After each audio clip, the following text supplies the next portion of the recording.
আসসালামু আলাইকুম everyone, welcome to my channel. আজকে আমি আপনাদের সঙ্গে শেয়ার করছি পেঁয়াজ আর ডিম দিয়ে তৈরি ভীষণ মজাদার মুচমুচে একটি বিকেলের নাস্তার রেসিপি। একদমই অল্প সময়ে হাতের কাছে থাকা উপকরণ দিয়ে নাস্তাটি তৈরি করে নেওয়া যায়। বাচ্চাদের টিফিনে অথবা বিকেলের নাস্তায় ঝটপট আপনারা এটি তৈরি করে নিতে পারবেন। একবার তৈরি করে দেখবেন, পরিবারের ছোট থেকে বড় সবাই খুবই পছন্দ করবে। তো রেসিপিটি তৈরি করার জন্য প্রথমে এখানে আমি নিয়ে নিচ্ছি 2টা সিদ্ধ ডিম। এবার এই ডিমগুলোকে আমি একটা নাইফ দিয়ে এরকম গোল শেপে কেটে নিচ্ছি। আমি আমার পছন্দ মতো ডিমগুলোকে 4 পিস করে কেটে নিচ্ছি। আপনারা চাইলে ডিমগুলিকে আরও একটু পাতলা করেও কেটে নিতে পারেন, অথবা আপনাদের পছন্দ মতো যে কোনো শেপে কেটে নিতে পারেন। এখন এটাকে আমি একটা সাইডে রেখে দিচ্ছি। অন্যদিকে আমি একটা মিক্সিং বোলে নিয়ে নিচ্ছি প্রায় 1.5 কাপ পেঁয়াজ কুচি।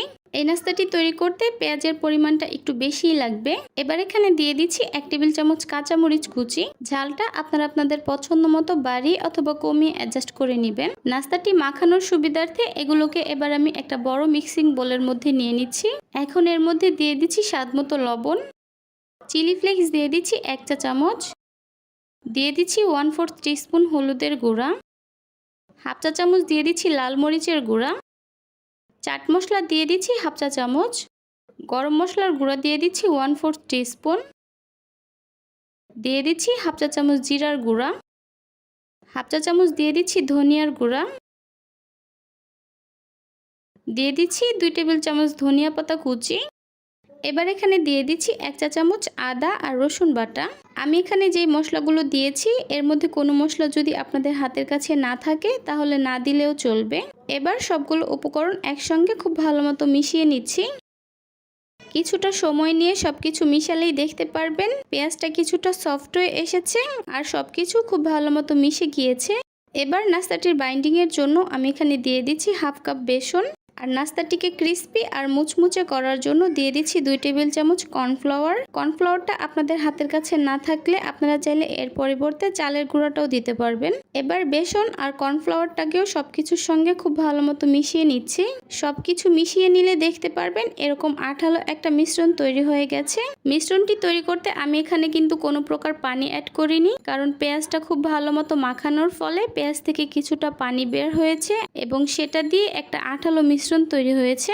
এবার এখান থেকে আমি পরিমাণ মতো মিশ্রণ হাতের তালুতে নিয়ে নিচ্ছি। মিশ্রণটাকে আমি এভাবে একটু চ্যাপ্টা করে নিচ্ছি।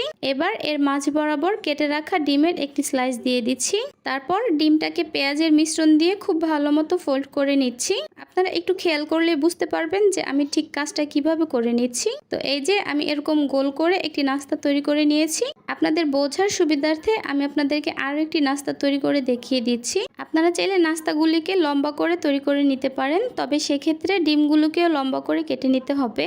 তো দেখতেই পাচ্ছেন আমি এখানে আরও একটি নাস্তা খুব সহজেই তৈরি করে নিয়েছি। একইভাবে আমি সবগুলো নাস্তা তৈরি করে নিয়েছি। এবার আমি সরাসরি এই নাস্তাগুলোকে ভাজতে চলে যাচ্ছি। সেজন্য চুলায় একটা প্যানে পরিমাণ মতো তেল গরম করে নিয়েছি। তেলটা কিছুটা গরম হয়ে আসলে আমি এখানে একটা একটা করে সবগুলো নাস্তা দিয়ে দিচ্ছি। চুলার হিটটাকে মিডিয়ামে রেখে নাস্তাগুলোকে উল্টিয়ে পাল্টিয়ে গোল্ডেন ব্রাউন কালার আসা পর্যন্ত মুচমুচে করে ভেজে নিতে হবে। একটা পাশ ভাজা হয়ে গেলে নাস্তাগুলোকে আমি উল্টে দিচ্ছি। আপনারা অবশ্যই চুলার হিটটাকে মিডিয়াম টু লোতে রেখে নাস্তাগুলোকে ভেজে নেবেন। অতিরিক্ত হিটে নাস্তাগুলোকে ভাজলে উপর থেকে কালার চলে আসবে আর ভিতরে মশলার একটা কাঁচা গন্ধ রয়ে যাবে। দেখতেই পাচ্ছেন আমার এই নাস্তাগুলো খুব সুন্দর মতো ভাজা হয়ে গেছে এবং খুব সুন্দর গোল্ডেন ব্রাউন একটা কালার চলে এসেছে। এবার এই নাস্তাগুলোকে আমি তেল ছড়িয়ে একটা নাস্তার প্লেটে তুলে নিচ্ছি। ব্যাস তৈরি হয়ে গেল একদমই সহজভাবে ভীষণ মজাদার মুচমুচে ডিম পেঁয়াজের একটি নাস্তার রেসিপি। দেখতেই পাচ্ছেন নাস্তাগুলি দেখতে কতটা লোভনীয় লাগছে, আর এই নাস্তাগুলি খেতেও কিন্তু হয়েছে অনেক বেশি মজাদার। বাচ্চাদের টিফিনে অথবা বিকেলে চায়ের আড্ডায় এই নাস্তাটি খেতে কিন্তু দারুণ লাগবে। আশা করছি রেসিপিটি আপনাদের কাছে ভালো লেগেছে। রেসিপি ভালো লাগলে চ্যানেল সাবস্ক্রাইব করার অনুরোধ রইল। তাহলে আজ এ পর্যন্তই। সবাই অনেক বেশি ভালো থাকবেন, সুস্থ থাকবেন। আল্লাহ হাফেজ।